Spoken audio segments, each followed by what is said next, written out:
Good afternoon, everyone, and welcome to the awareness session, which is jointly organized by FIO and CSLA. As we all know that CBIC has directed implementation of shipping cargo manifest and transshipment regulations from 1st October 2020. This regulation is applicable for all cargo to be discharged, loaded, or transshipped at any Indian port, and also for cargo which is transiting via any Indian port. So since it will have the direct implication on the trade, be it exports or imports, as the manifestation process will also gets changed, this session has been organized. I'm indeed delighted to witness a good participation. And with this, Manisha, on behalf of Federation of Indian Export Organizations, would take the pleasure in announcing the presence of our eminent panelist. I welcome Dr. Ajay Sahai, DG and CEO, FIO, and Mr. T.S. Ahluwalia, convener, FIO Ports and Logistics Committee. From CSLA side, I welcome Captain Deepak Tiwari, Chairman, CSLA, Mr. Satish Todurkar, Mr. Manish Kumar, and Mr. Biju Nambisan, member CSLA. And from ODEC Solutions side, I welcome Mr. Swapnil and Ms. Niji Noval. I would now take the pleasure in inviting our DG and CEO FIO for his initial remarks, please. Over to DG, sir. Good afternoon, everyone. Captain Tiwari, Mr. T.S. Ahluwalia, Mr. Swapnil, other office bearer of CSLA Codex, leading exporter and entrepreneur. Let me first thank CLA for joining hands with FIO for this important session on SCMT regulation. We all know that CBIC way back on 27th of February has rolled out the SCMT regulation for sea cargo manifest for all cargo arriving on vessel or leaving from Indian shores. This SCMT regulation has superseded the import manifest regulation of 1971, export manifest regulation of 1976, and transportation of goods through foreign land regulation of 1976. This regulation has brought quite a responsibility on the exporter, importer, shipping lines, consolidator with regard to timely supply of information before leaving of the cargo or before arrival of the cargo. And as told by Manisha, this is not only confined to export or import consignment. This works on the entire loading, unloading, transshipment, and even the cargo which are through the Indian ports. This regulation has also now brought changes in the arrival manifest, which has replaced the import general manifest, and it mandates that before the ship leaves the foreign ports, the detail needs to be uploaded at the CBIC website. We also know that this has also now brought the new departure manifest, which has replaced the export general manifest. And here also the custom needs to be informed before the ship departs from the Indian ports. And same has been the regulation on the transshipment, which has now superseded the SMTP and the trucker receipt also. Beside that, I think the important point is that this has also looked into some of the practices harmonization, because it has mandated that the shipping instruction should talk about the cargo at the 6-digit HS level, because we are globally integrated at the 6-digit level, and customs can get the exact details of the cargo if we are providing the information of the 6-digit. Even consignment has to be arranged HS code wise also.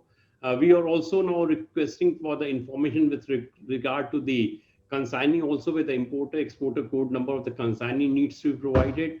And if the notified party is the Indian party, then even PAN needs to be rectified. For the export cargo, the details needs to be more or less the same. But in some cases, even the currency and the amount of invoice has also to be communicated. This is very important for exporters, importers, because if these information are not being supplied, in certain cases, cargo or the container may not be loaded on the shipping. In some cases, even the bill of lading may be withheld. And therefore, the consequent cost has to be borne by the shipper or the consignee. These are the important regulation, and since it is likely to be rolled in from 1st of October, I think it's a very timely initiative where the trade industry would be talked about the responsibility of.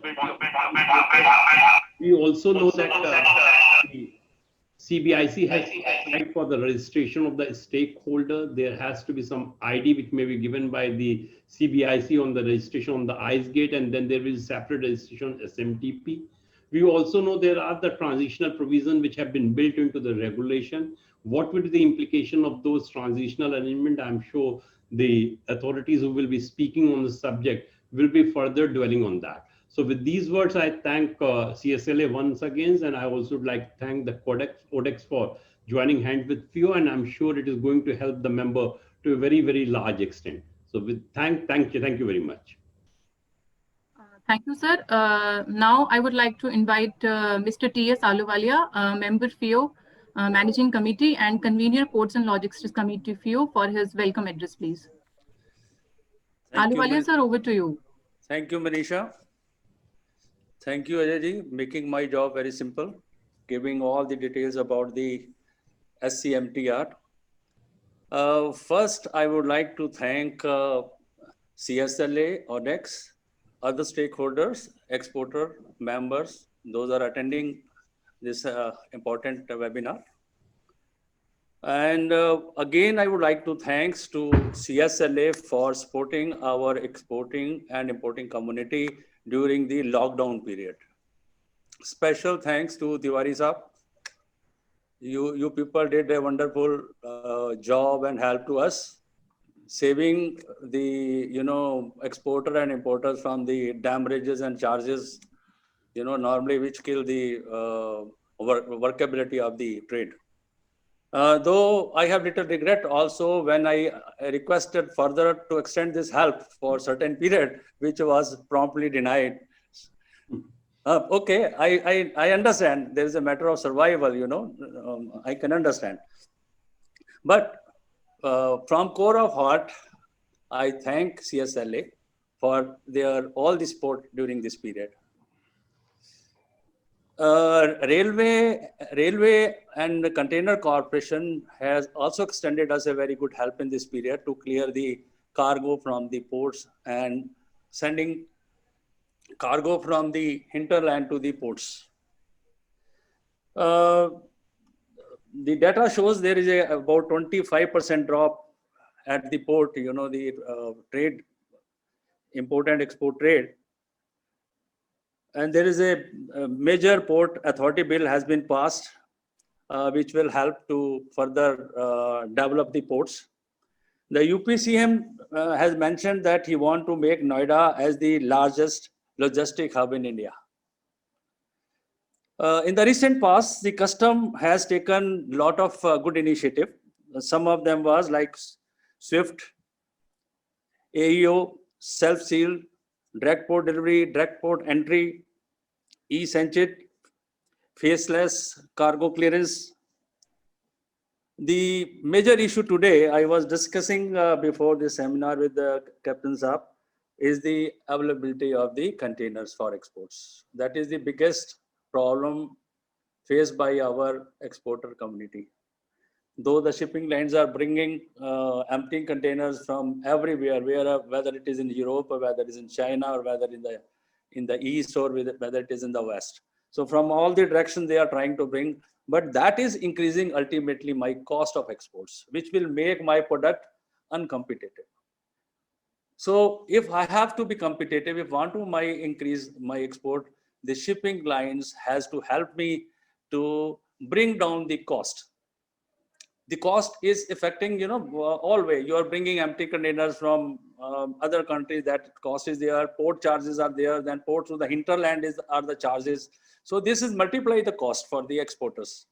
So this is the major issue where I need help of the CSLA and all the stakeholders. Kindly try to give us maximum possible containers so that there should not be any exporter saying that, sir, my export is held up because of non-availability of the containers. That will be a great help to the exporting community. So regarding SCMTR, Ajay ji has already explained a lot, and further we have the experts.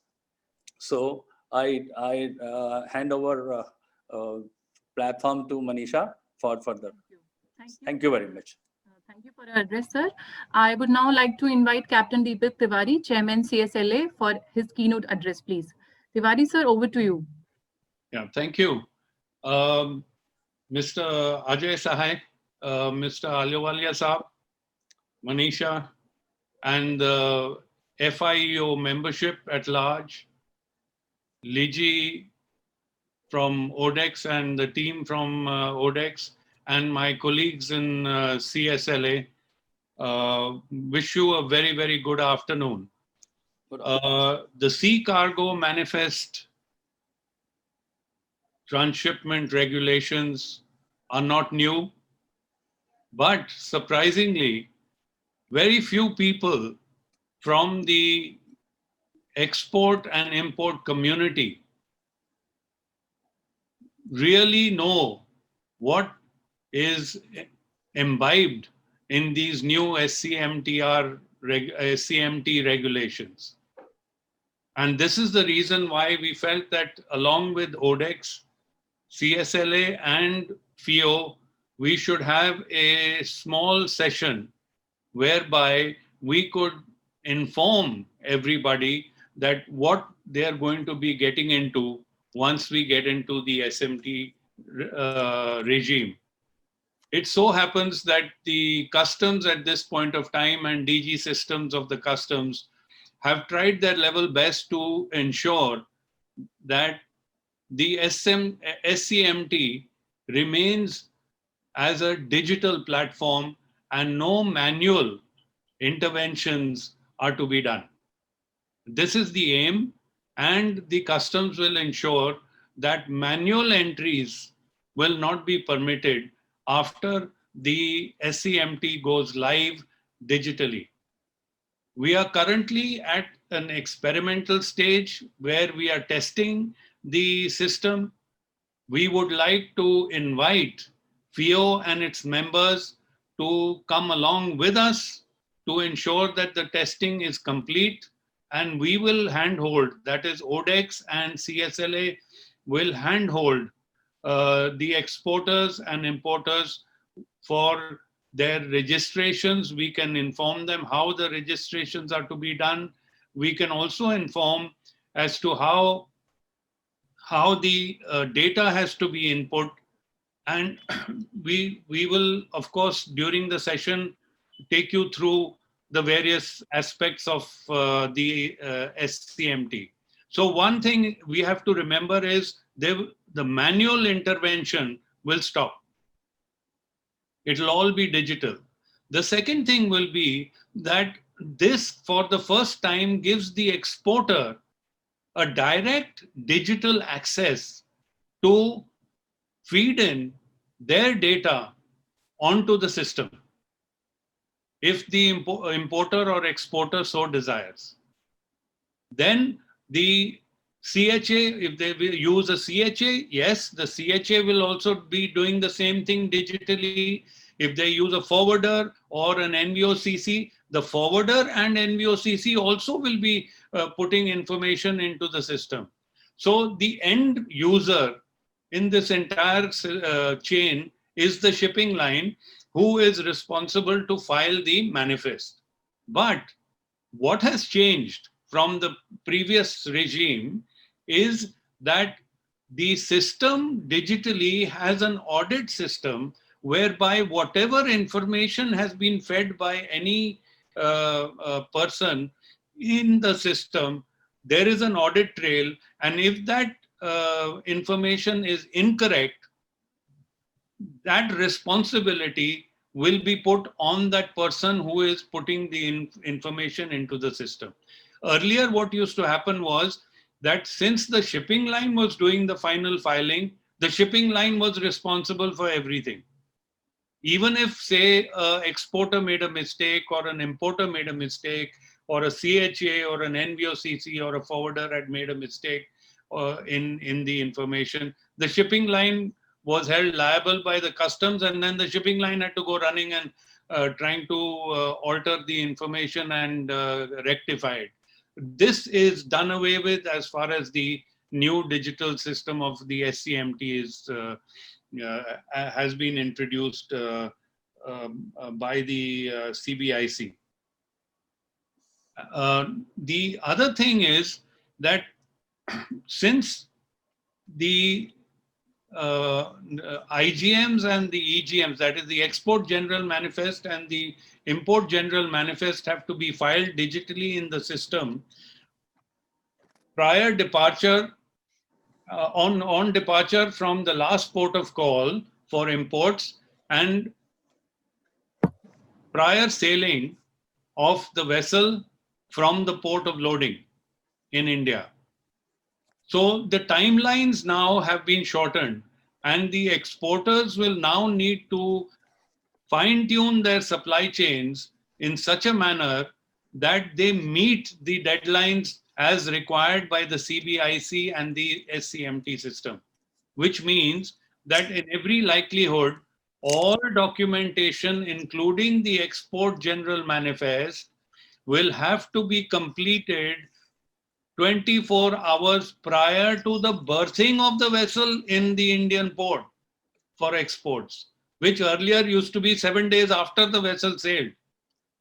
So this has brought about a big change in the timelines, and therefore, if supply chains do not conform with the new regulations and the timeline set therein, the containers that are to be gated in at the respective ports for the particular vessel will not be accepted into the terminal. So this is something we have to be very, very careful of, and we must recognize. The other thing that our teams will be sharing with you are how the facilitation can be done, how the definitions have changed from the earlier rules and what the rules are today. The new regulations, they have changed the definition.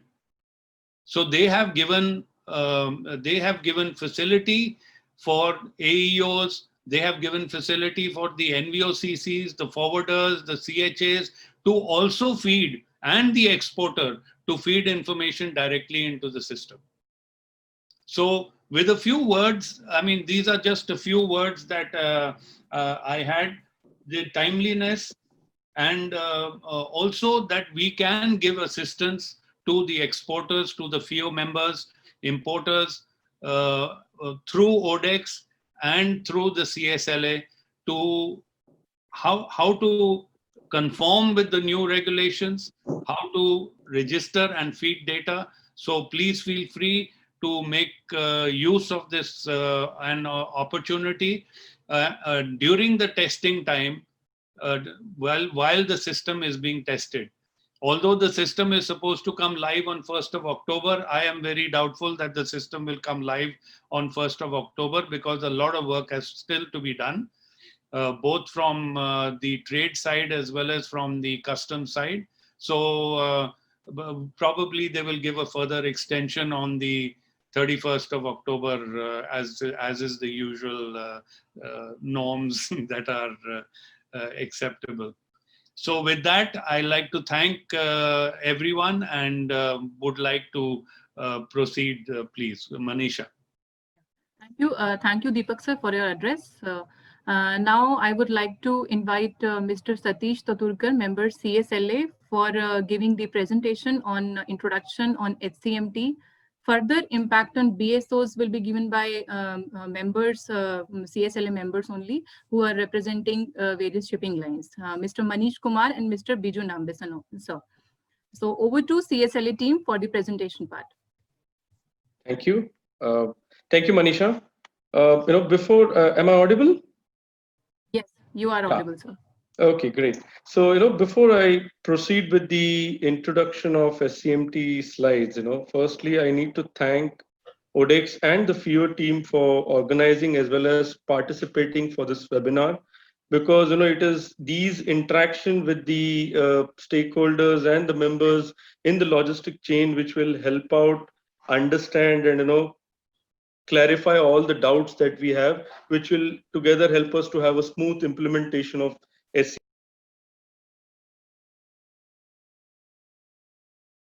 Okay. So before we proceed, as Dr. Saya mentioned that, SCMTR, as we currently know as Sea Cargo Manifest and Transshipment Regulation, it's in principle, it's a regulation which now will supersede the existing Import Manifest Vessel Regulation of 1971. Then there is Export Manifest Regulation 1976 and Transportation of Goods through Foreign Territory Regulation 1965. So the new regulation now supersedes that. But I would just like to add one additional point here, that the members need to refer to the notification number 38 2018, which I think the CBSE team had released on 11th May, where all these changes have been specified. So it's a 53-page document which has more details about what changes, what are the new declarations, who are the new stakeholders who have this option, the responsibilities have been defined, and also the registration related details have been clarified. So please do go through these documents, as it will be very handy to understand the notification in detail. So yeah, Swapnil, if you can just proceed with the next slide. Great. So, as I mentioned, I would be here to give you a brief introduction. So the most important part was, when was this introduced, or when did the SCMTR discussion begin? The reason why we wanted to emphasize on this is because, lately in our discussion with the trade, we have found a lot of queries coming saying that, why is this being suddenly pushed? It's a big change.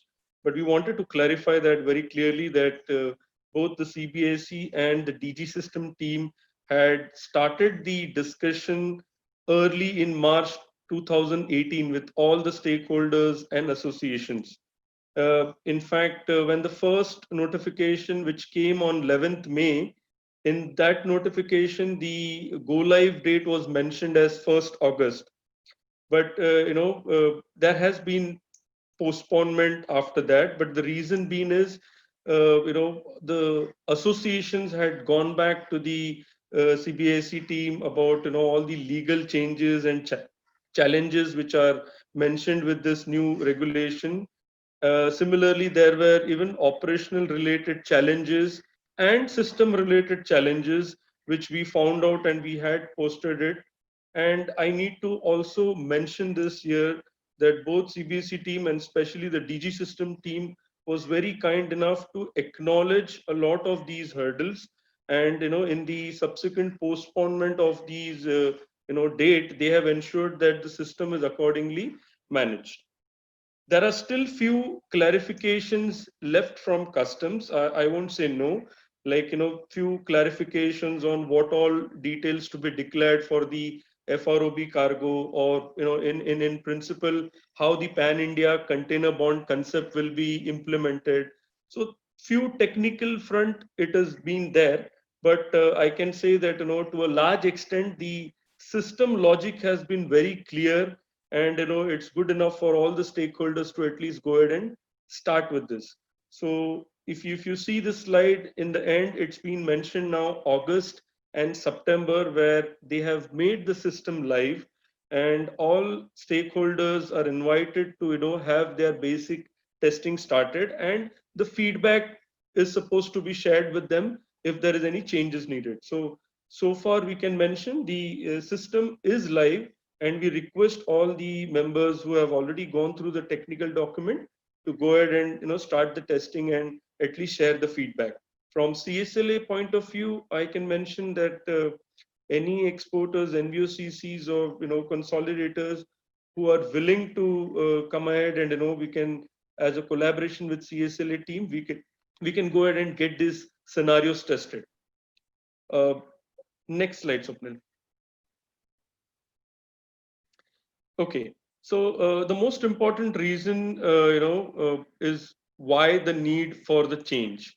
Now, this was one thing which was asked by everybody, that what made them, bring this new regulation? Why? So if you see on the top, what is mentioned is what currently the custom system was capturing. So it's been divided into an left side as imports, and the right you can see the export side. So currently the system was just merely capturing the gateway IGM, the local IGM, and the basic bill of entry and the matching details. Whereas, similarly with the export side, it was, just the shipping bill clearance details, the stuffing details, basic train summary, and the gateway IGM. But the below thing is what made them change this particular system. These are some things which the custom system were absolutely clueless about. They were not completely aware of the actual landing details, which means when the cargo will be currently it is only through the IGM where we the shipping line declares, but later when it will be arriving to the terminal, the CFS, the ICDs, the different custodians, it was not aware. How is these cargo further being carried post the gateway port? Which container, which is the vehicle details? They were not aware of these details. Track and trace of these containers, where it belongs and where it will be actually, desegregated and consolidated, delinked of this cargo. This entire thing, who are the possible consolidators or forwarders involved in this entire cargo chain? These all details were not aware. Similarly, goes with the export side. The complete track and trace was not available. The consolidation details, which all parties are involved in this particular shipment, was not aware. The details of the vehicles, and most importantly, the BL details was also not available. So this was one of the prime reason which made them to change this particular and shift to the new system. Next slide, Swapnil. Well, in this slide, what we have actually put is, we have just captured what are the salient features of this new custom SCMT system. So, now this is something interesting. To just tell you about the actual vessel movement.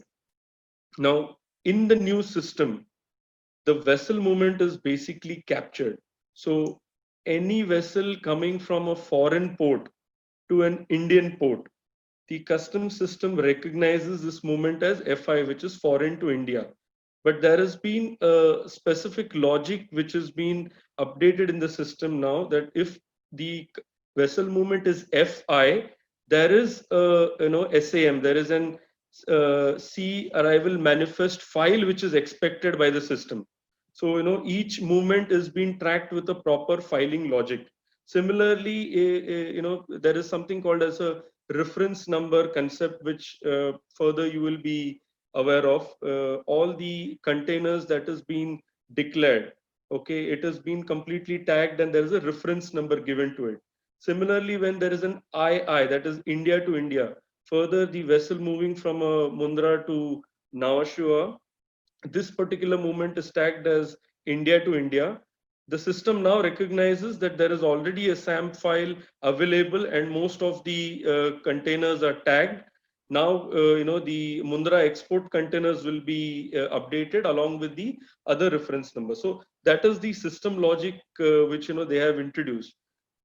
Second, if you look into the movement of cargo and track and trace, containers which basically are discharged at specific ICD. Okay, so the local tracking part, where these cargoes are generated, from which POL it has been coming, who are the parties involved, everything will now be available to the customs in this new system, till the time the cargo is actually stripped and out of charge is given. Then advance intimation, as I mentioned, that since this details, since the timeline part has been very important in SCMTR, the entire custodians who are involved will now be given an advance intimation of when the cargo will be landing, so that a proper planning can be done. Then there is a feature for electronic capture of vessel and store list. If you may compare today's scenario, you will find it's more of a manual process. You have a custom officer boarding the vessel, and he'll be checking the details. All vessel related documents are all submitted manually, which post SCMT entire thing will now be declared electronically. Even the store list and the details carried by the crew members, everything will have to be declared electronically. In fact, the system has now even captured all possible common store list or cargo details, for the system to, for the concerned shipping lines to easily tag and give it in the system.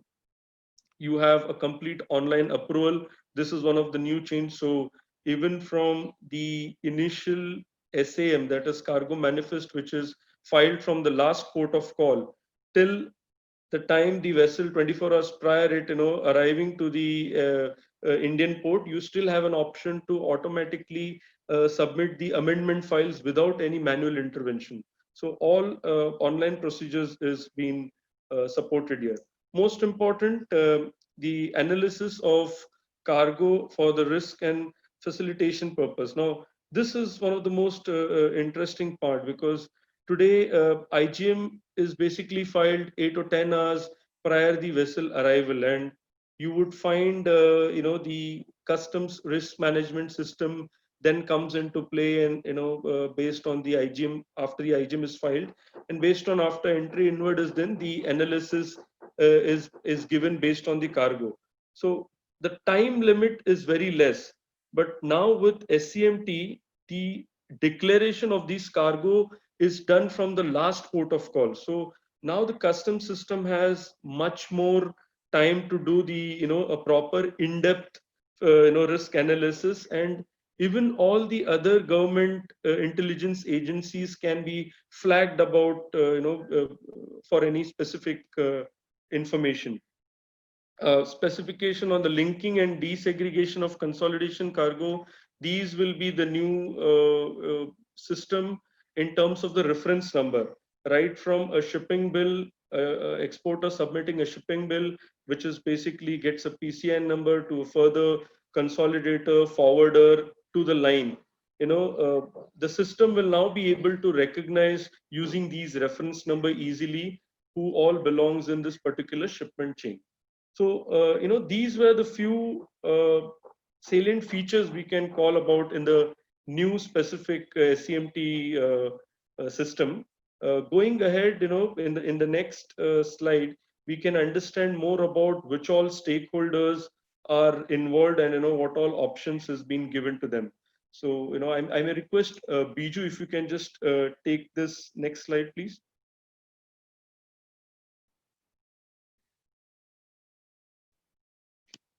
Biju, you're in mute. Kindly unmute yourself, sir.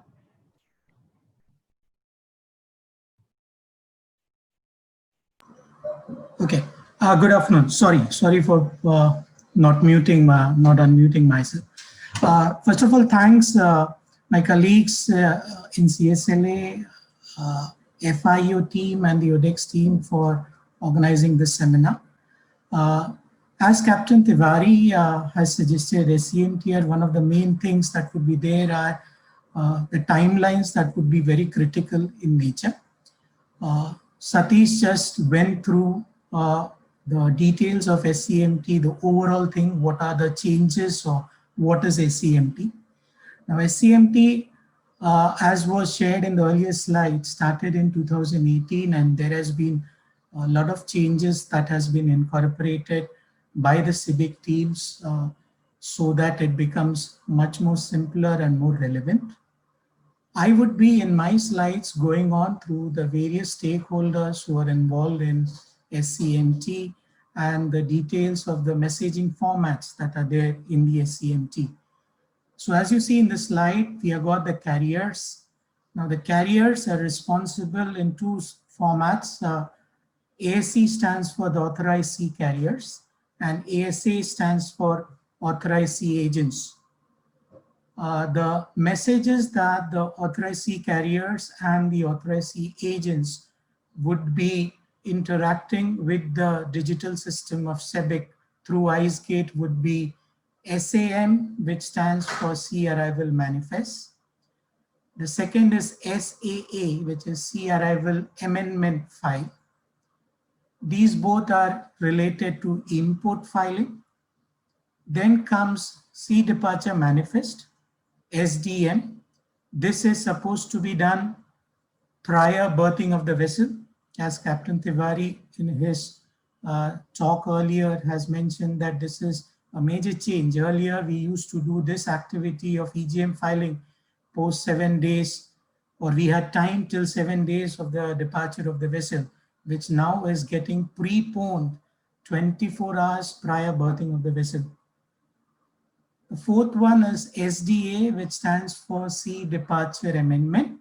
This is for any amendments that needs to be done prior to the sea departure notification happening. So SDN, which stands for Sea Departure Notification, is the finalization or the closure of the EGMs that were filed earlier. In the month of somewhere around end of 2019, Customs brought in this new notification file, which is called CSN, which is called Customs Summary Notification.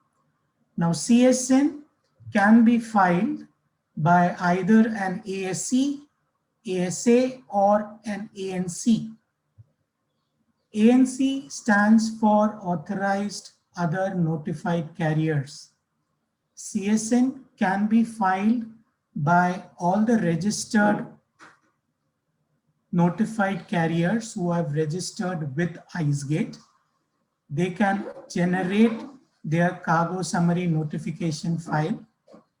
For exports, when you file in your shipping bill, as is happening nowadays, the system, when IceGate goes live, will be generating a number called as PCIN, which stands for Primary Cargo Identification Number.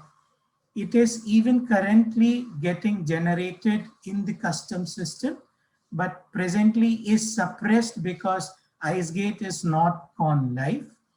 Once IceGate is gone live, you will find this PCI number being received back to the owner or the filer who is filing the shipping bill.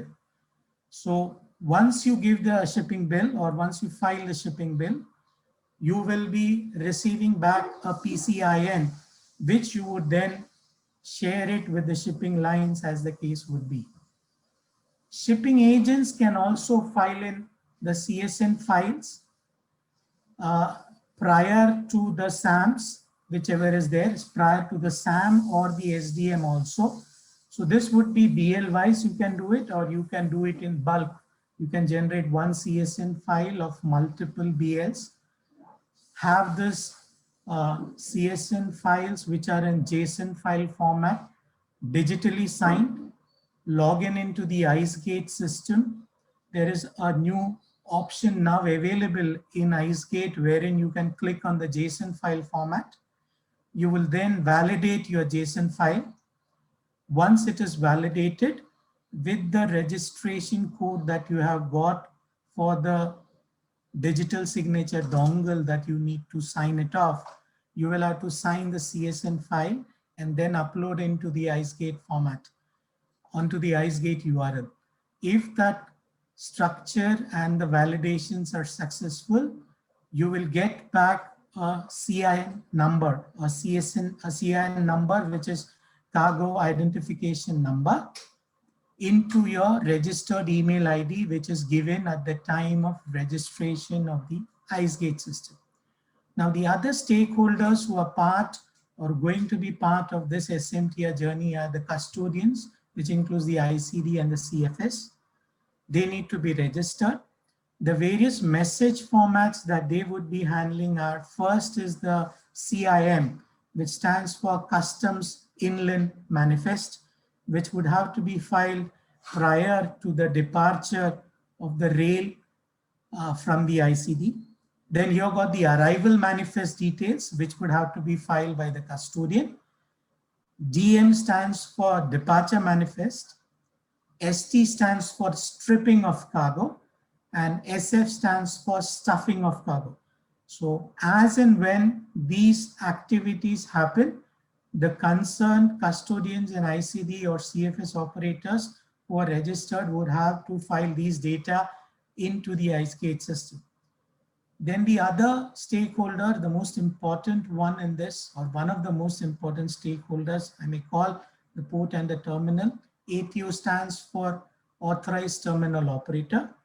They too have a format, which is AM, which stands for Arrival Manifest, and DM, which stands for Departure Manifest. So they can give advance notification of this, and they get all the details of the containers as per the filing they have done. SMTR also has this feature of e-seal submission, which is also there even currently now. And e-seal can be made available provided the exporters who are into factory stuffing register with IceGate system in advance. So once they do that, they can do the e-seal submission, where there is a provision in in the SCMTR system to handle the e-seal submissions. The last stakeholder are the railways or the transporters or the coastal feeders. They also are part of the SCMTR community. They also will be required to file the inland manifest, their arrival manifest, or departure manifest, as the case would be. Can I go into the next slide, please? So in this slide, we have tried giving a simple diagram with respect to the ANZ filing of US export shipment.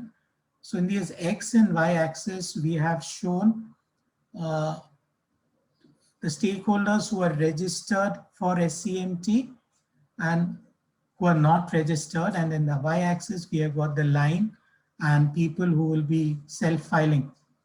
So for SCMT registered, if I'm coming to the X-axis where the SCMT stakeholders are not registered, they will have to share the HBL details, that is the AMS in the US export shipment terminology we call. They will have to give all the SCMT details or the HBL details of theirs as they are doing currently to the lines. Lines would then have their details added into the CSN or the SAM files that they would be generating, and then they will be getting a CIN number. If we go on to the component B part of it, you will find these are for those stakeholders who are registered under SCMT. So these stakeholders can file their respective CSNs or the HBL details in the CSN format, have it digitally signed, uploaded into the IceGate portal. On successful validation, they will get a PCI number. This PCI number, they can share it to the line who would, along with their MBL details, file in this CSN number received from the stakeholder to get again a PCI number or an MCI number, as the case would be. For scenario where the stakeholder is a self, he can again go ahead and file the CSN and the SCAC, as SCAC, which stands for the, which you're well aware stands for the Standard Carrier Alpha Code in the AMS filing scenarios. And for the platform D, it will again be for people who are not registered and who will be giving their HBL details and the SAC codes as you are doing it in the ANS filing for US export shipments. Going ahead, my colleague Manish would take through the various changes that has come in the SCMTR regime with respect to the filing of the cargo shipments. May I now invite Manish to carry forward on from here. Thank you very much. Thanks, Biju, Satish, FIO, and ODEX team. Good afternoon, everyone. As my friend Mr. Satish Todukar and Mr. Biju Nambishan have explained about the role of unregistered freight forwarder and registered freight forwarder. So in the previous slides, we have seen the freight forwarder who are already registered with customs can file their HBL details even before the master BL detail is filed by the vessel operator. This is the major change in SCMT. In existing system, master BL detail is first filed by the vessel operator, and then master BL is split into house BL details. Okay, so that filing is called console filing. But in SCMT, freight forwarder will have to file house BL detail first as CSN filing, and then that CSN has to be linked with complete MBL details with SAM or CSN filing filed by the container operating agent or by the respective vessel operator. Now, why advanced filing of CSN is required? As I said, there will be two types of forwarders: registered forwarders, non-registered forwarders, and then there will be a direct shipment also, direct importer, direct shipper. As you know, SCMT filing is not import general manifest, not export general manifest. It is integrated manifest. So whenever we talk about SCMT, we should think about the integrated filing point of view. Okay. Why advanced filing is required? Since there will be all type of stakeholders. Today, customs filing is done by the vessel operator, container operating agent, and console operator only. But in SCMT, all stakeholders, there are 7 types of stakeholders who can file documents in SCMT. As explained by Mr. Biju, even ASC can file the manifest, ASA can file the manifest, ACU has certain role to file the manifest, ATP, and then ATO, ANC. So all 7 stakeholders can file manifest as per the role defined by the customs. So for the vessel operator, they have to compile all the documents, all the data filed by the registered customer. They have to collate all the data for the direct importers and direct shipper also. So for completing all these formalities, they will require at least 3-4 days for the documentation process. For this reason, advanced filing of CSN is required. Again, I would like to explain here. Today, if you file the IGM or EGM with the incorrect detail also, system accepts those data. They don't reject the data. So even incorrect detail is accepted in existing system, and then we go for the amendment of the data. But in SCMT, in each level, cargo validation will be done. Once there will be proper validation of cargo, then only you will be able to file the manifest. What is proper validation? So whenever CSN is filed by the freight forwarder, they will declare HBL details, right? And they will give reference of master BL number of the vessel operator. When the master BL detail is filed by the container operating agent, they will declare MBL details and CSN number given by the freight forwarder. So in that stage, system will validate what details have been declared in MBL and what details have been declared in house BL, whether those details are matching or not. If those details will not be matching, system will be giving the error. So whenever there will be error, there will be a reverse process for all the stakeholders involved in the filing. So I would like to explain about the reverse process. So whenever any error is done, suppose if any error is done in CSN level filing, the forwarder will have to file amendment, CSN amendment. They will have to correct the data. Again, the container operating agent who is issuing BL, who is the BL issuer for the forwarder, master BL issuer for the forwarder, they have to file CSN amendment for master BL, and then vessel operator will have to file SDM amendment file for the master BL filed by the vessel operator. So you have seen here, there is a chain of stakeholders. There is a reverse process. If any error takes place, the corrective action has to be taken by the first filer, then by the next stakeholder, and finally by the vessel operator. That is why advanced filing of CSN is required. In case of amendment process, as I said, there is reverse process. So whenever any amendment happens, there will be a timeline given by the vessel operator. So within that timeline, CSN amendment has to be filed by a registered customer. And then after filing of CSN amendment filed by the registered customer, again, the SAM amendment file will be filed by the vessel operator. So that is why the advance filing is required. For unregistered customer, they have to, as per existing system, they have to submit complete HBL details to vessel operator.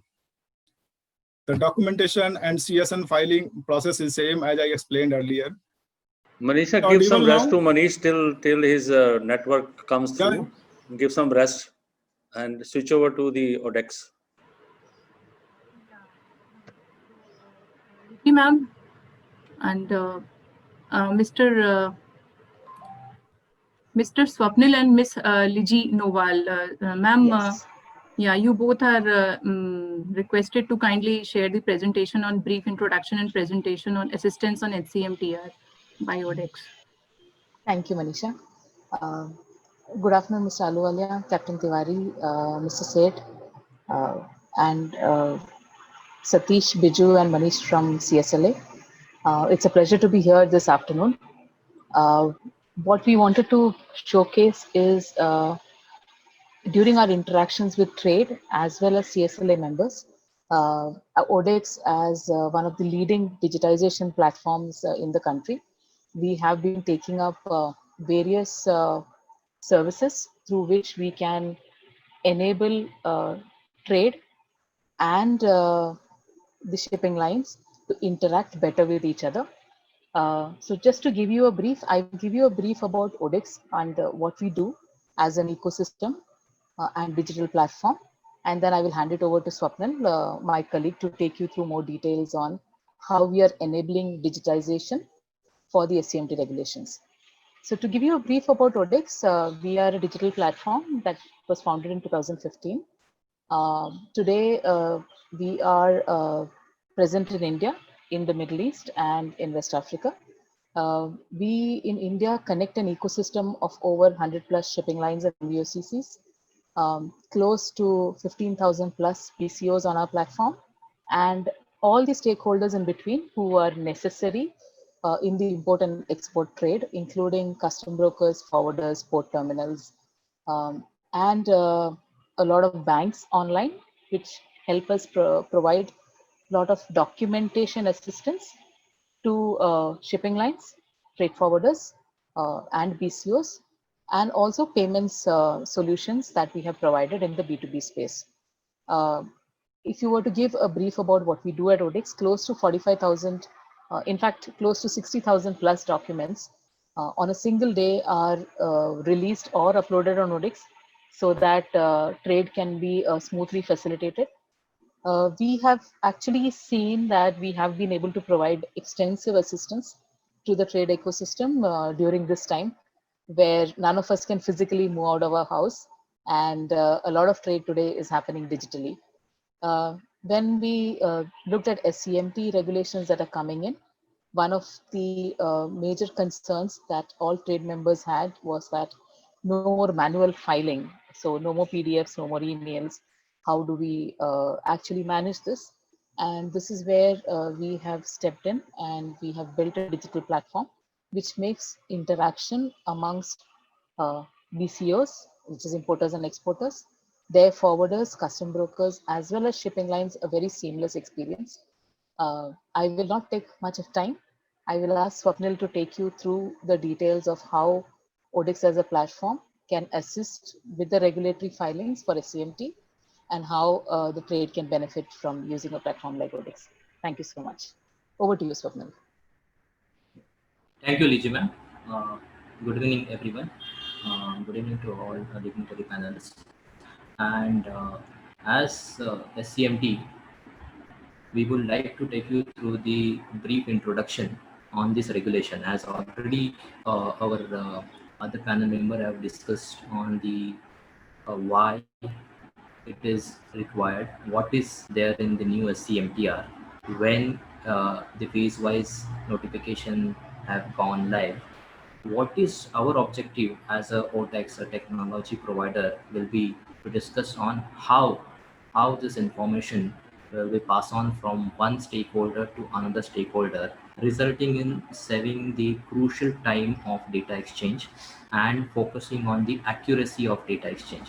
So this is the how part which we are going to cover in from the ODEX point of view.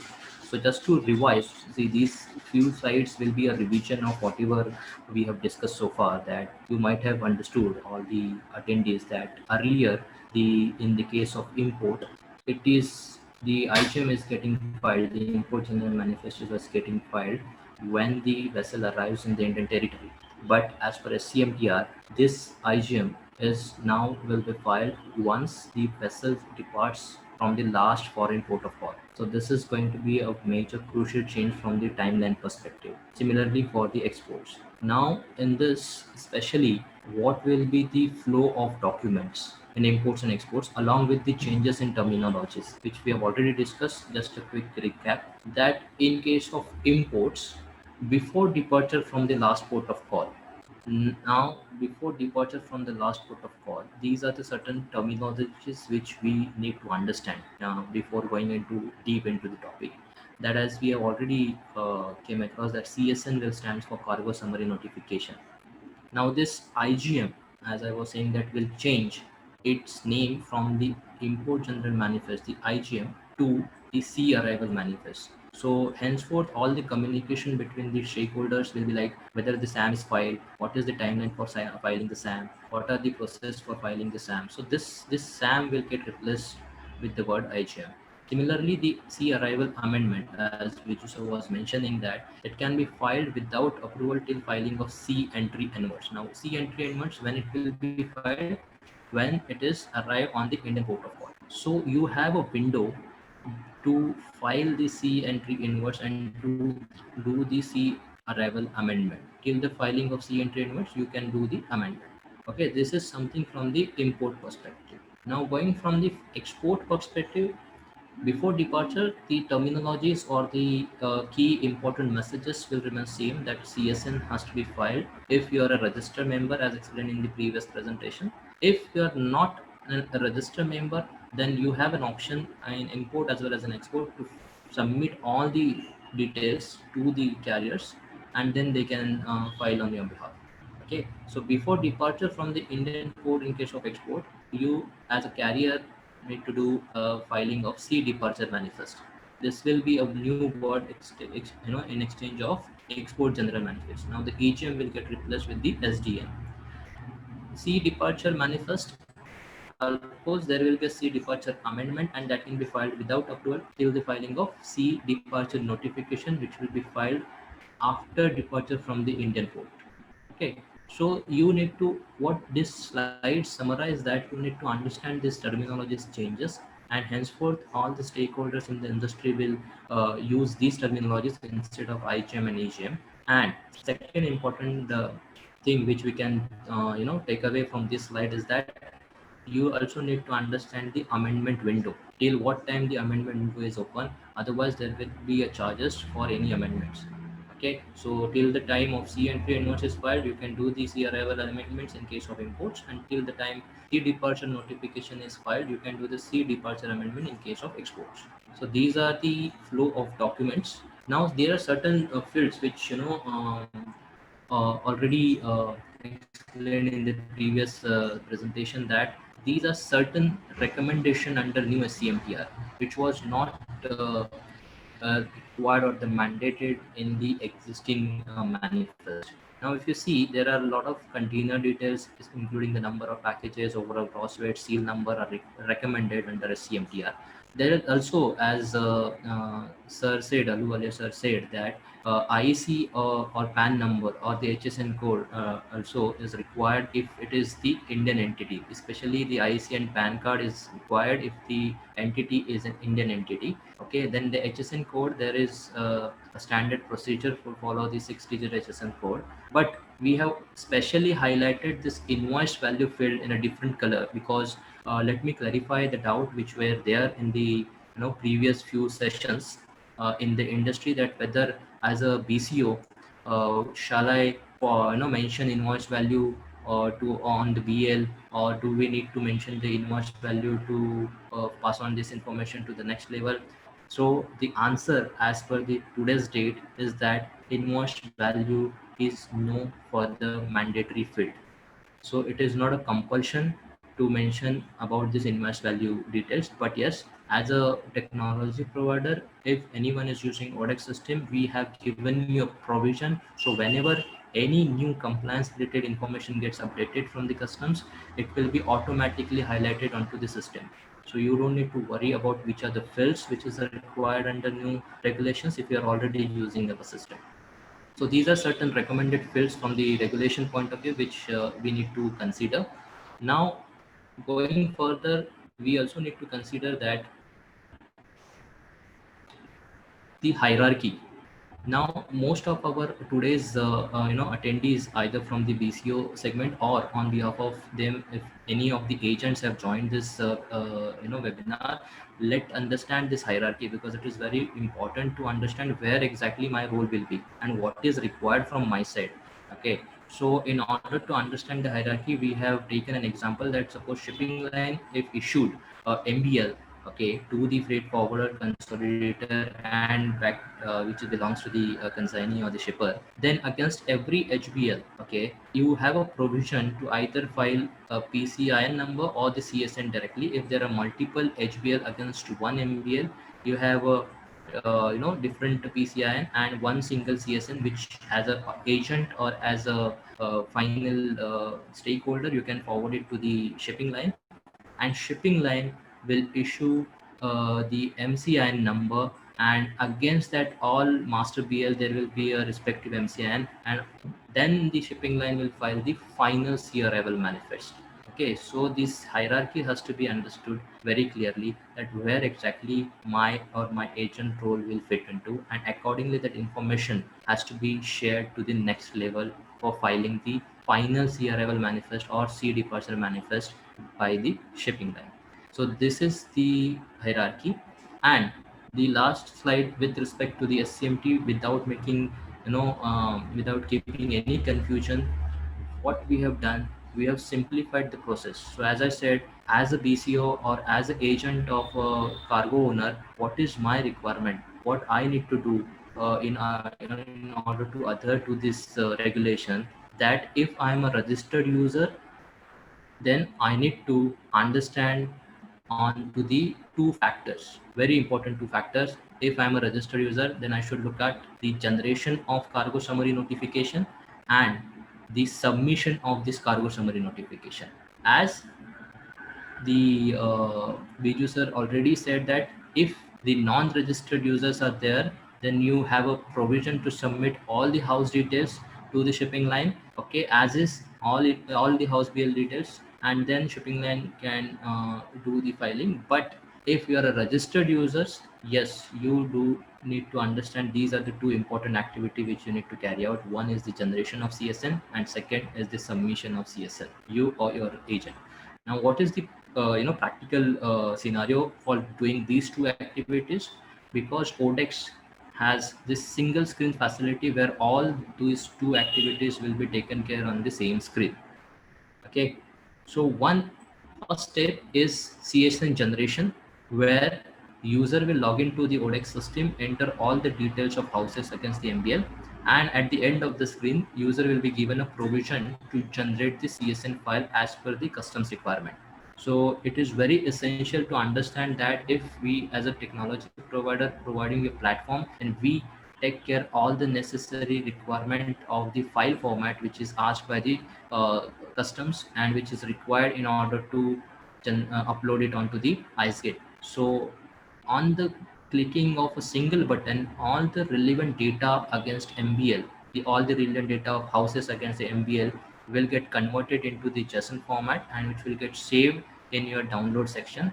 What you need to do next is that you need to upload your digital signature onto that downloaded file, and then you can upload that file onto the IceGate. As soon as you upload it onto the IceGate, you will receive an acknowledgement number from the customs, and that acknowledgement number, it is very important that that acknowledgement number has to share back with the shipping line in order to file the final manifest. In case of import, SAM, sea arrival manifest, and in case of export, SDM, which is sea departure manifest. And in ODEX, the generation as well as the submission of this CSN number, which is received from the customs, back to the shipping line is there on the single screen. So this is a very elite and premium feature on ODEX, that generation and submission can be taken care from the same screen itself. Now, this is the practical approach about how these things can be done. As we have already gone through that, what is a CMT, why it is required, when it is carried forward, but we have explained it how this has to be done actually practically onto the system. So with this, we would like to complete the SCMTR point of view. Now I would like to take this opportunity for our attendees to quickly run through that this is something which is one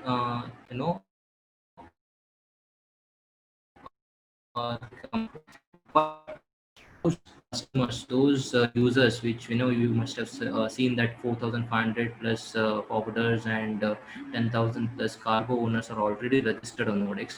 There are certain modules in import and exports which they are already using, and that is the reason it will be very easy for them to adhere to this new SCMTR guidelines. Because why? Because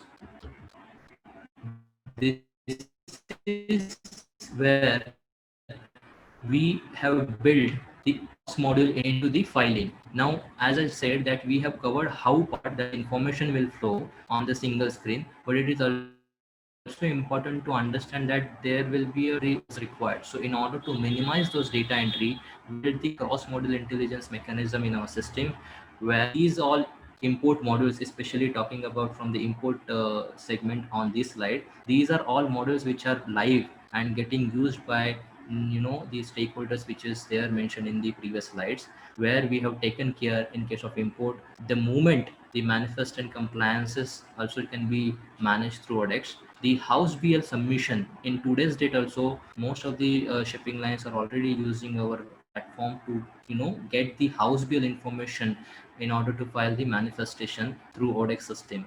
And especially for the DO part, the container payments in case of import, the invoicing, the payment and the delivery order has happening electronically through ODEX system. Now, just very important feature in case of payments, that currently if you are using any NEFT or RTGS mechanism for import payment in order to get the delivery order, it might take 1 hour or 2 hours of time to get the UTR numbers and to get confirmation from the shipping line. But because of this ODEX payment mechanism, it is a near real time. So the moment you click on the pay button on ODEX, the same moment shipping line gets a payment confirmation messages with the PMT number, and on the basis of that, they can release the delivery order. Okay, so this is how you can actually save a very critical time of 1 or 2 hours in day-to-day operations, and you can instruct your team or agents, whoever is handling this consignment, that please try to get the benefit of this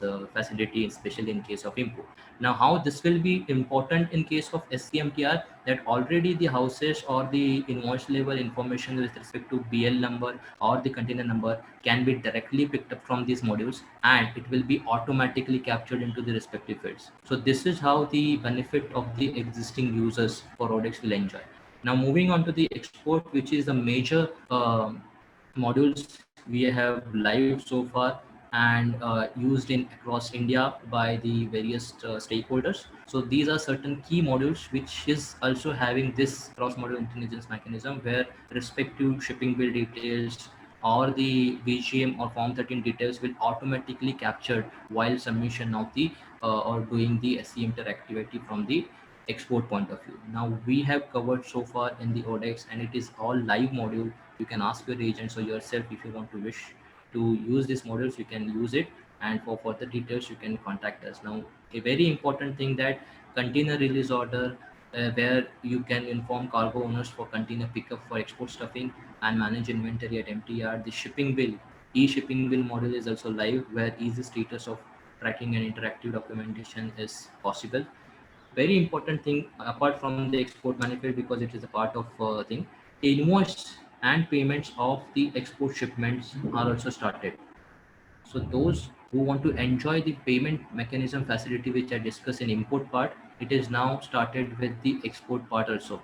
So you can enjoy this payment facility and the export invoicing facility on ODEX, and it will also reduce your email communication exchange and follow up with the respective shipping line, because all the necessary details along with the tracking of your BLs, where exactly whether the invoice is released, if the invoice is released, whether the DO is released or not, receipt is generated or not, will be available on single screen. So you don't need to follow up on emails. It will be available on screen itself. Now, two important models which are live and extensively used across India is the VGM and the gate pass, where we call it as a Form 13, especially in Nhava Sheva, and Form 6 in the other locations. So these are the two models where what we have done, we have integrated this, especially VGM and Form 13 modules, where the data will get automatically captured by doing the backward integration with the Weybridges. So if you have any factory Weybridges, we have already done this Weybridge integration with most of the cargo owners, where the factory Weybridges are registered as per the DigiShipping requirement, because we are the DigiShipping approved platform, and all your necessary payment details along with the container details getting auto captured and further processed for the VGM purpose and for the Form 13 purpose. So this way we are live with the existing models, and this information can be easily transferable on the SCMTR part also in case of export as well as in case of import. So these are certain things which we wanted to share with you as a knowledge session, that these are the opportunities is available with you now as a cargo owners or as an agent on behalf of cargo owners. You please explore these opportunities. If it is convenient, please try to use it, at least to get an information how this mechanism is working so far with the other customers. You can contact us, and in this live models we will try to deploy the auto intelligence, where it will be readily available for the SCMTR purpose also. So with this, I would like to conclude our part, but if Manish sir connection is there, then we can request Manish sir to, highlight on that impact on the BCO part to proceed further. So over to Manisha ma'am, just to check whether Manish sir is in network or not. Thank you, Swapnil sir. Manish sir, you are there? Hello. Yeah. Manisha ma'am, Manish, I think, is still facing network issues. So Okay. he's told us to continue further. He'll try to Right, connect right. back. Okay. So we are through with the presentation part, and we can have the interactive session. So over to the ODEX and the CSLA team for the further moderation, as they have received many of the questions from the participants, as well as many of the participants are asking in Q&A chat box also, Q&A box also. So over to ODEX team for this.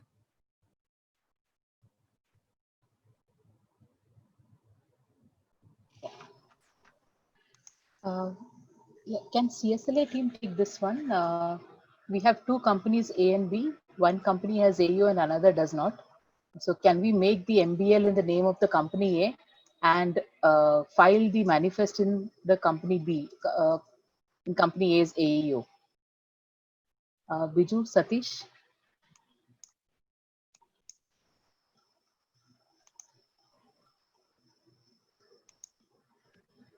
Yeah, Biju, would you take it?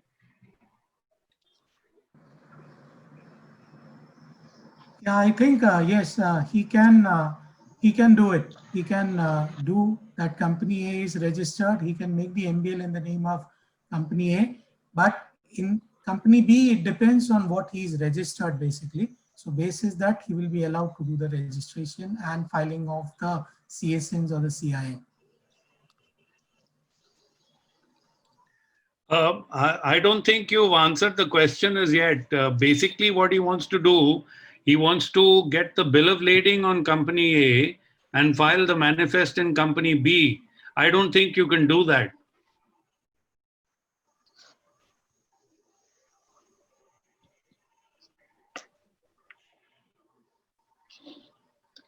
No, as per the query asked, I think maybe the query is wrong. Then they have mentioned if the BL can be in the name of company A and the manifest also can be done in company A's AO. In that case, I think Biju has answered correctly. It's possible, but if it's company B, then what Captain mentioned is right. You cannot do that. Yes. I hope we've clarified that question. Thank you. Yes. Yes, sir. I think that has been clarified. The second one, again, Biju or Satish, if you could take it up. Will I be required to file both SCMT regulation and handling cargo in custom area regulation, or will it be a deemed registration? Satish, if you can take that. This I'm not sure. I'll have to come back on this, but I think SCMTR one single registration should be good enough. But I'll surely come back on this, clarifying it. The third one is on registration. I wish we could have had Manish here. He's the registration expert. So it's basically they're facing an issue with IceGate for a registration process. Satish, any quick tips? Biju, you were mentioning the other day, quick tips for registration. Actually, the question that has been posed has been quite generic, so we will have to know more details about what is the exact error that the user is facing, basis which we can help the user out. There is also an FAQ that has been now revised by the CIBIC team and is now posted on the IceGate website. That Right. could also be very helpful. Correct. Now, there is again a very generic question here which says error occurred while processing and please contact admin. I think this is where they will have to reach out to the CBIC team, the support team, I believe. They will have to reach out to the IceGate team here. And I think on the IceGate website, you have a separate ID for registration, which is mentioned. And I think they are the only ones who can confirm it based on that. Is it mandatory requirement for IEC holders to take the registration of SCMTR?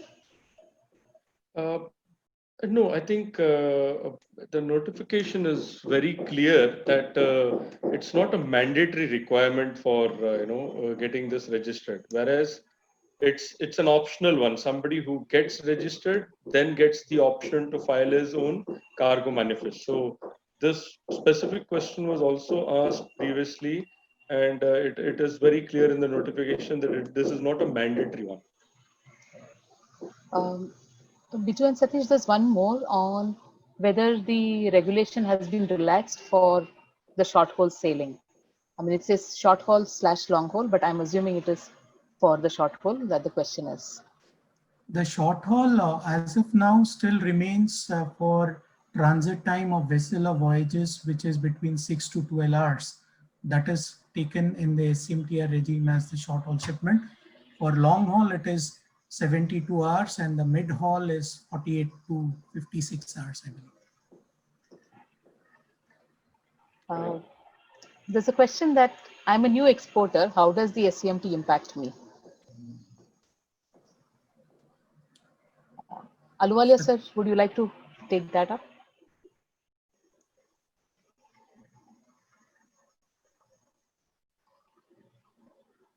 Actually, this subject is very new to me also.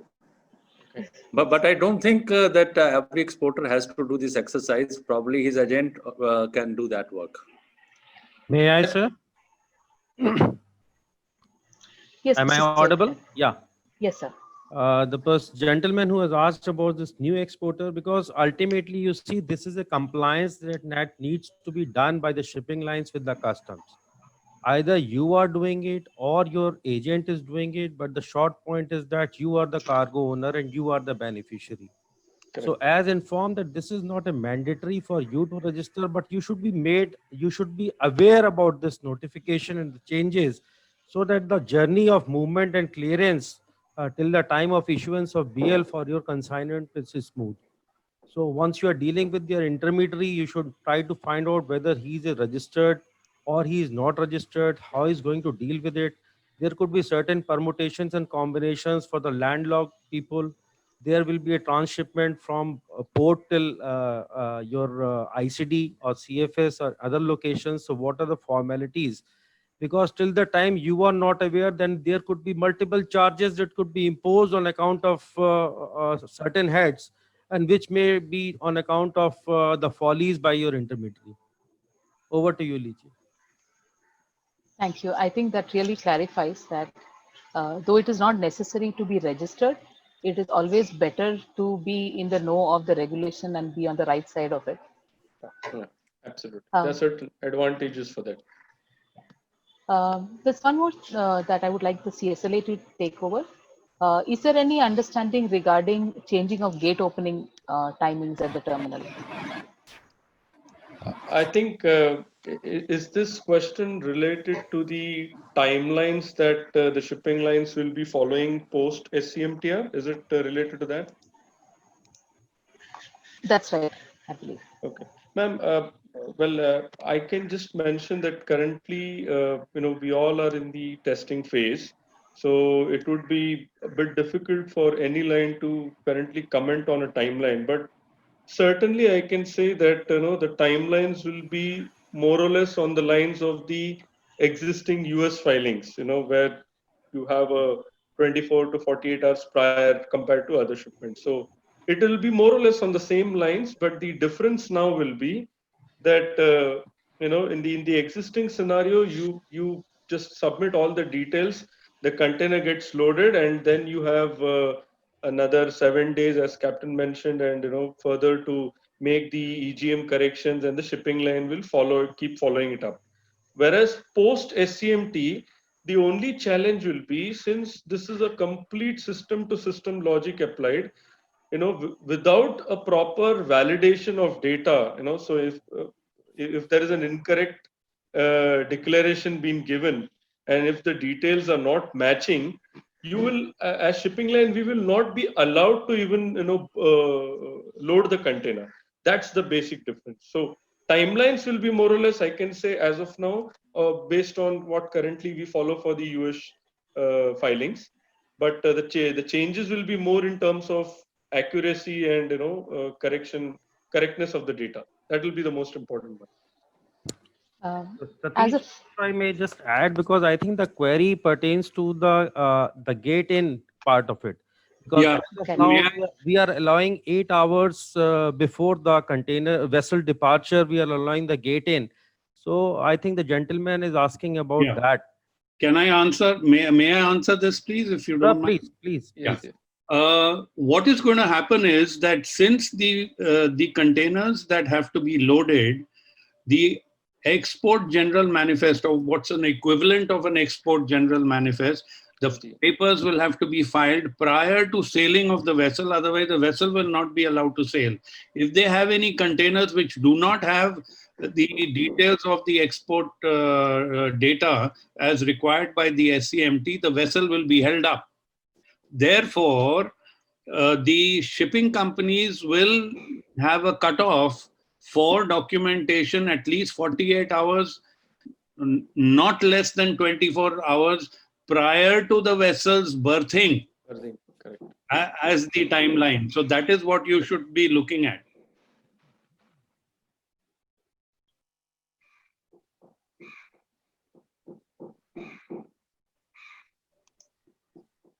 Exactly.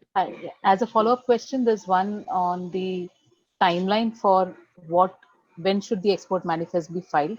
I think Biju answered, but Satish, if you could just recap a bit again on the long haul, the mid haul, and the short haul. I think they, for the long haul and short haul, they have given specific timelines, which has been again defined. But it will be, I think, 4 or 6 hours has been given for the short haul. Again, I have to recheck and come back on this. And it is 6 to 12 hours. 6 to 12 hours. May I answer this question? Oh, yes, Manish. Yeah. Filing of departure date, timeline for departure manifest is same. That is, it has to be filed before sailing of the vessel. The wise deadline, that is 12 hours, 48 hours, or 6 hours before arrival of the vessel, is for the amendment only. So whenever there is any amendment in the manifest, that amendment can be regularized through supplementary filing with this deadline. So for export manifest, for departure manifest, it has to be filed before sailing of the vessel. Okay.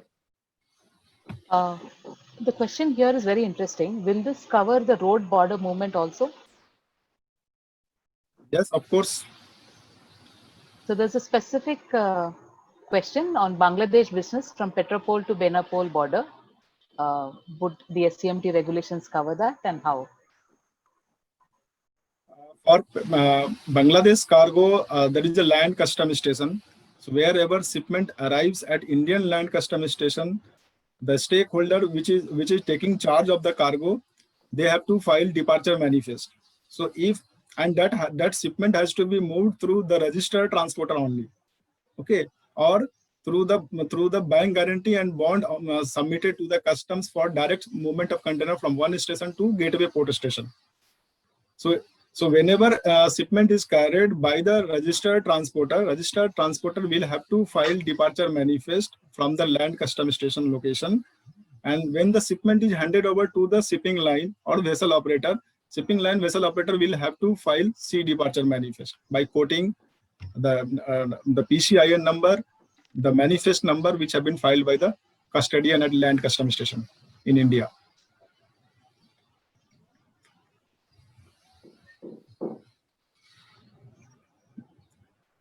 Ma'am, you are not audible. Sorry. Yourself. Sorry, my bad. So I think we've covered most of the questions that were there. Any other specific questions? I can see 2 raised hands. Rohit, would it be possible to unmute the attendees by any chance? Yes, I'll do that.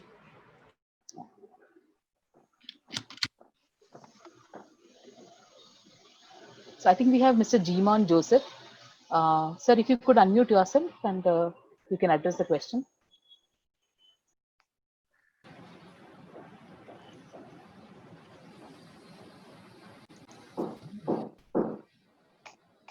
My question is already answered now. I just want to know that timelines for the import manifest. So that's already been answered.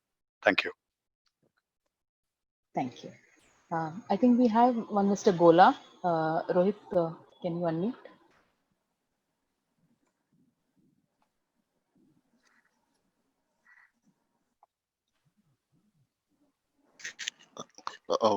Hi all. Hello. Yes, sir. So my question is like, what will be the procedure for the cargo, like for the service, if it is like from LCL to FCL, if more than one BL is involved, like more than one shipper is involved and one consignee is there, like how many CSN numbers can be filed and who will be responsible for that? Whenever there are multiple customers involved, that shipment is LCL shipment for the customs point of view. Yes, LCL to FCL. From customs point of view, if there are multiple shippers or importers involved in one container or in one shipment, that shipment is treated as LCL shipment. So system will treat that shipment as LCL shipment. Yeah, but my concern is like the service point. What we are giving is LCL to FCL. So you are consolidating. You are consolidating cargo in one container, and then you are handing over the consolidated container to one of the party, right? Right. In that case, if there are single house BL or single shipper, then that will be treated as FCL shipment, and then MBL will be issued by the shipping line as FCL shipment, and FCL filing will be done. Like here, we'll be not involving any HBL. Okay. We'll be splitting the BL. We'll be splitting the master BL. If there is no HBL, that will be always be MBL shipment, straight MBL shipment. So that will be treated as a FCL shipment. But whereas we can split BL, right? Yeah. In SCMT, cargo-wise declaration has to be done. HS code cargo-wise, even in one container, if there are multiple cargo, 5 packages, 10 packages, package cargo-wise declaration has to be given in SCMT. Okay. Yes. So here in this case, how many CSN numbers will be involved? One CSN only. How many? One CSN. Only one. Yes. But there are more than one party is involved in the BL. More than one shipper is involved in the shipper. If there are more than one shipper, then you will have more than one BL. Yes. BL may have one shipper detail only. One BL will have one shipper detail only. So if there are multiple shipper, you will require multiple BL. Yeah. Correct? Here what I mean to say, yeah. I'm taking a master BL and I'm splitting, and I'm asking to split the BL to the liner. So here there will be five different shippers and only one consignee. Okay. So five different. So will you require 5 MBL or 1 MBL only from shipping line? 5 MBL. 5 MBL. Then there will be 5 CSN. Yeah. Okay. So that like a respective shipper has to file the CSN. Yes, respective registered customer, AMC. Yeah. Right. AMC has to file that. Yeah. Okay. Thank you. Thank you, sir. I think we can probably take 2 more questions. Manisha, I think we are running out of time. Right, ma'am. Yeah. So maybe Mr. Ravindra Sahu, if you can unmute. Rohit.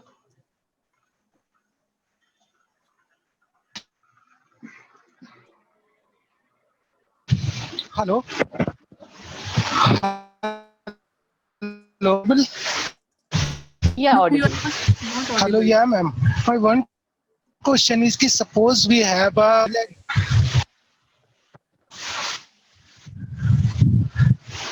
hello. Mr. Sahu, please continue. Yeah, ma'am. Suppose we have suppose any software company like they want to file on they are doing in IGM filing. Suppose one software company has a 5. You are not audible, and there is a network freight forwarder glitch at your end. You're not completely audible, sir. Behalf, but in this scenario,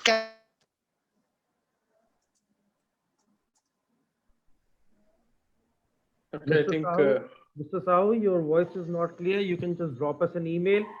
Ms. Liji, can you take the next question? And Mr. Abbas has raised one query on the chat. So maybe you can just take.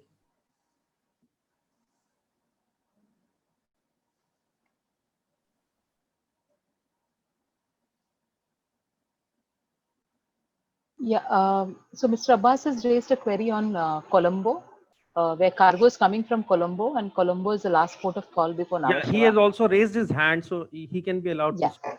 Yeah. The last. So, Rohit, can you take the last question from Mr. Abbas Hassan?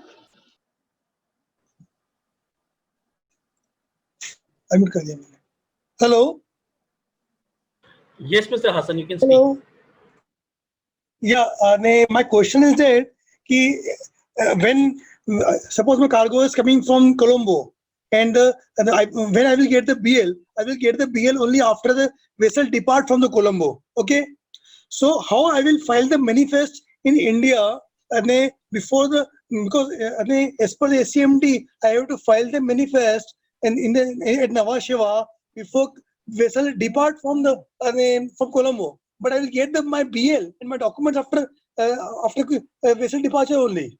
So how I will file the before departure of vessel? For the exceptional cases where there is no BL, there is supplementary option available for the shipping lines to file the manifest. So that option will be exercised by the shipping line.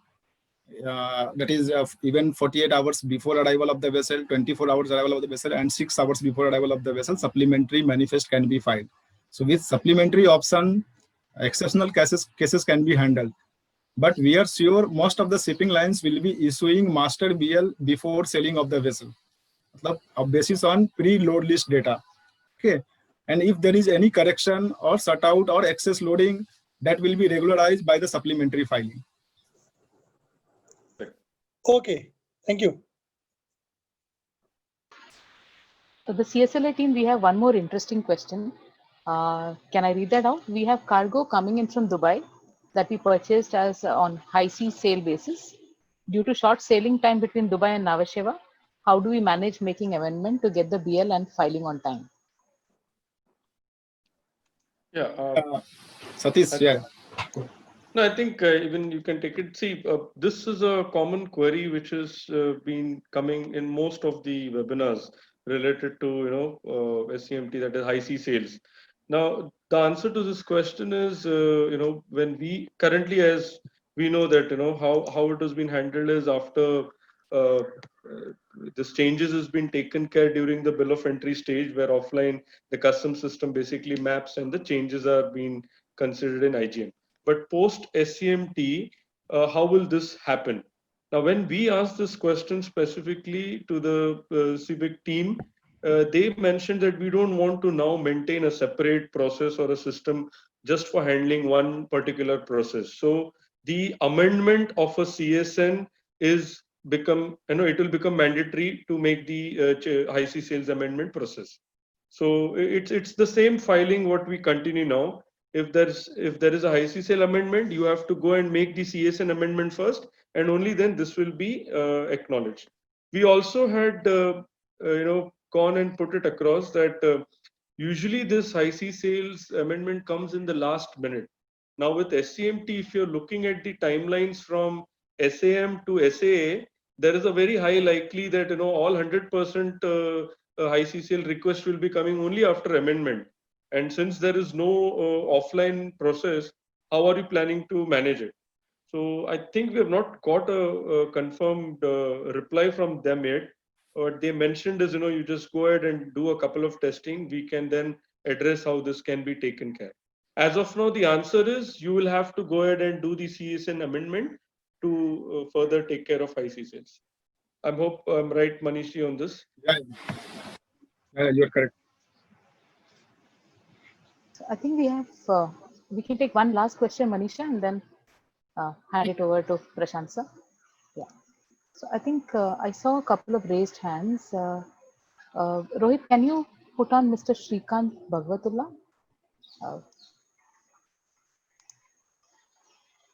Done, ma'am. Yes, Mr. Shrikant.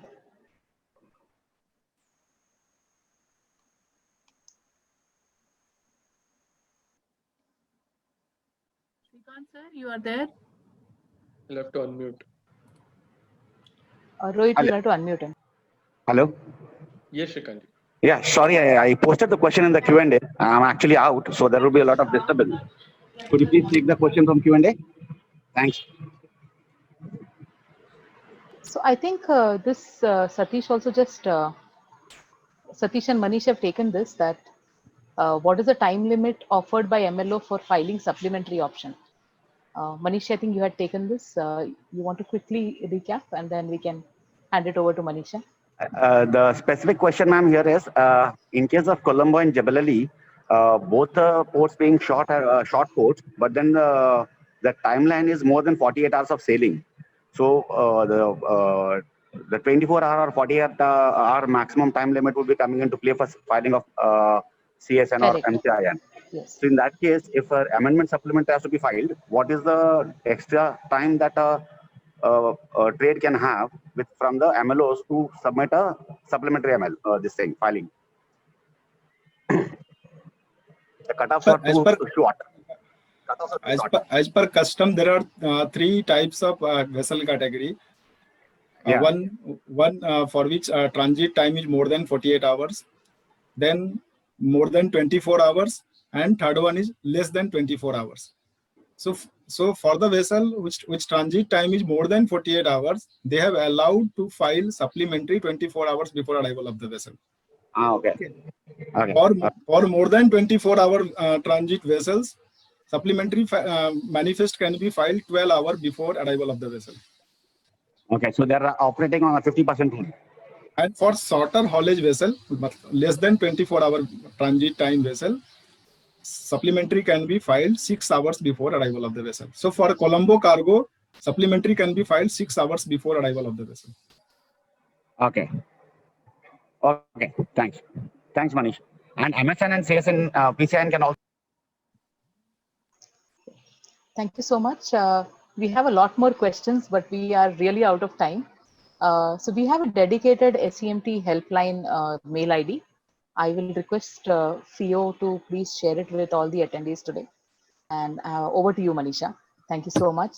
Thank you so much for giving us this platform to discuss about SCMT regulations. Thank you, Liji ma'am. For the participants whose query has not been answered, they can write to us at our email ID also, or the email ID which I'll just take the email ID from ODEX team and we'll share that with you. Now I would like to request Mr. Prashant Seth, Director FIO, to finally propose the vote of thanks. Over to Sir Prashant sir, over to you. Thanks, Manisha. Thanks, Manisha. First of all, many compliments to CSLA for joining hands with FIO for this organizing this session on this very important topic, which has a bearing on all the export and import shipments. Special thanks to Captain Tiwari. He has been a great support throughout and helped us to sail through this pandemic period, and we have been bothering him with a lot of advices we are seeking from him with regard to the concerns raised by our members. Now, with regard to any challenges, any new regulation when it comes, there are certain challenges in implementation, and we have seen in this case also and in the earlier cases also. But a proper understanding can be developed over a period of time. Because of this reason, the government has extended the deadlines off and on, and as Captain Tiwari stated, that this time also we may see some kind of extension in the implementation deadlines. The broad objective is very clear. The government wants to have a seamless process with a lot of digitization and transparency, as well as the track and trace mechanism in place.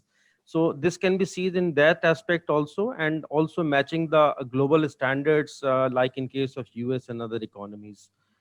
I would also like to compliment and thank all the speakers who have in minute details, they have shared all the in-depth knowledge, the technicalities of this subject.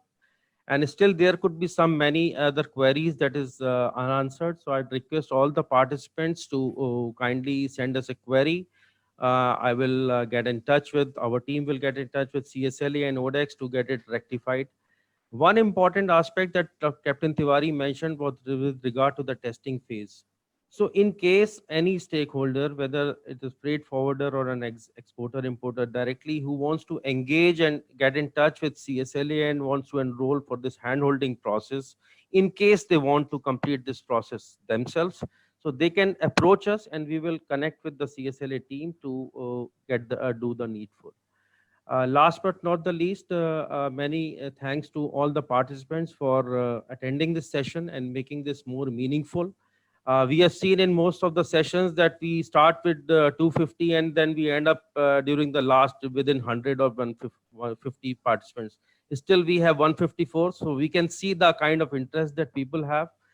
In case any other further sessions are required, FIO will be again approaching CSLA to do that. Thank you once again, and stay safe and stay updated also. That's also important. Thanks. Thank you, everyone. Thank you very much. Thank you so much. Thank you. Thank you. Thank you, Captain. Thank you very much. Thank you. Thank you.